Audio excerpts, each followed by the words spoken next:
Leslie Herger here from ComfortableShoesStudio.com, and I'm answering another question from my YouTube videos. Smile Art Kid here on YouTube asks me, what are my favorite materials? I've got a lot of favorite materials. I've been journaling for a long time, and so a lot has come up that I really enjoy. Probably the first material I like a lot are a variety of different glues. I'm not monogamous with my glues. I'll use clear glue. I'll use white glue. I'll use Elmer's glue. I'll use glue that I bought at the store. But I like liquid glue. I don't care that it wrinkles my pages. It doesn't bother me. But liquid glue. Next up, I like tape. I like all varieties of tape. I enjoy the fancy MT washi tapes. These are really great, little grid patterns. I don't have a lot of them, but I like them a lot. So I try and keep my purchases to these to a minimum, because I don't use them as often as I use other things. I also like duct tape. I like this shiny metal tape that I got at the salvage store. It's actually this is true duct tape. This is tape that the guys who work on the duct work in your heating and air conditioning units would use. And I love that. That's a great thing. So tapes and glues are two things I really enjoy because I like doing a lot of collage in my journal. So those are two things. Next up are acrylic paints. I adore a variety of acrylic paints.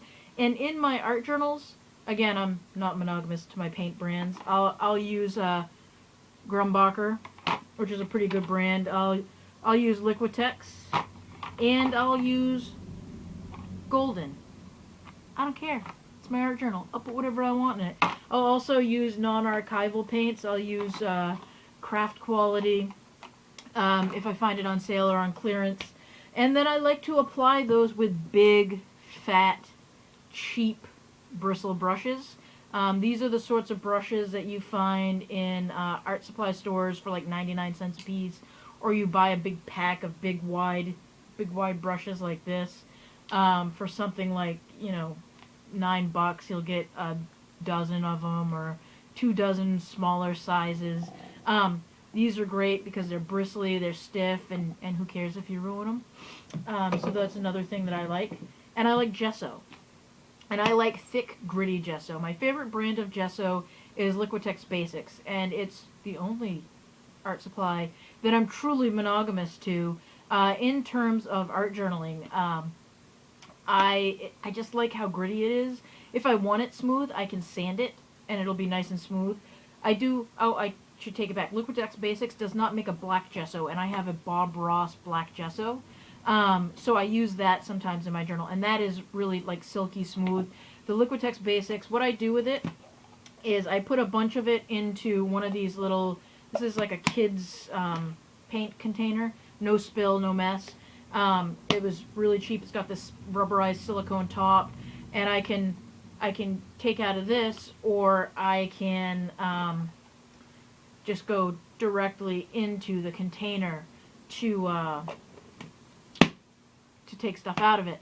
And the great thing about this is that it seems to turn it into a pudding-like consistency, even thicker and stiffer than it was in the coming straight out of the big giant jug that I buy. And I buy it by the gallon because I go through a lot of gesso. So that's the gesso brand and how I like to use it. This way I also don't contaminate my big giant jug by sticking my brushes in it. So there's that. I also like fountain pens.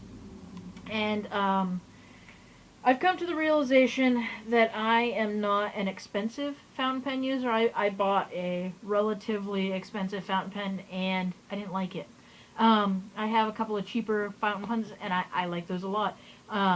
This is my newest fountain pen. This is called a Kaweco Sport.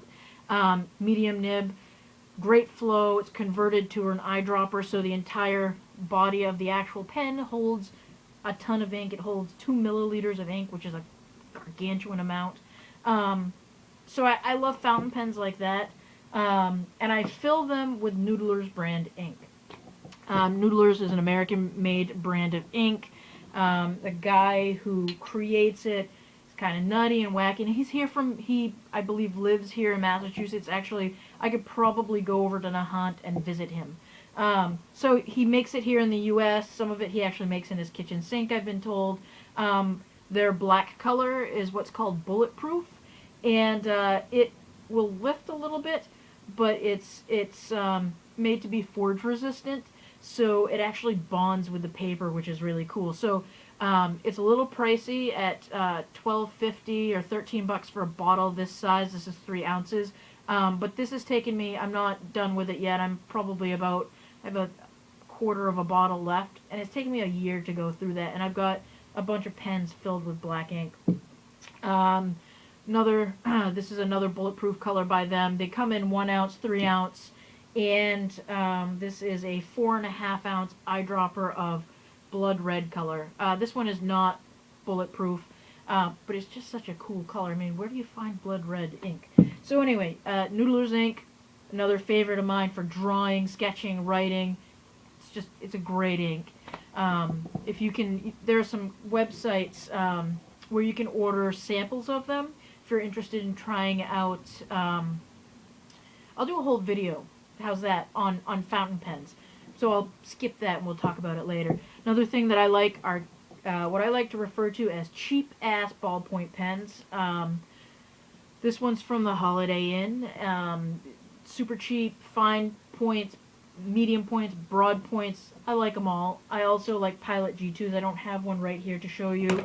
Sharpies. Love my Sharpies. They come in a ton of colors. They're durable. They're inexpensive.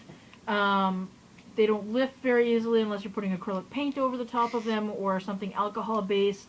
Sharpies. What else? Pencils. I love pencils. I love a variety of different brands of pencils. Mechanical pencils. I enjoy those. What else have I written? I made a list, actually, because I knew I wouldn't be able to stay on topic for this one. So I've covered my list. So I hope that answers Smile Art Kid's question. And hopefully I didn't go on too long. 7 minutes. That's a lot of time to talk about materials. But I love materials. Who doesn't love materials?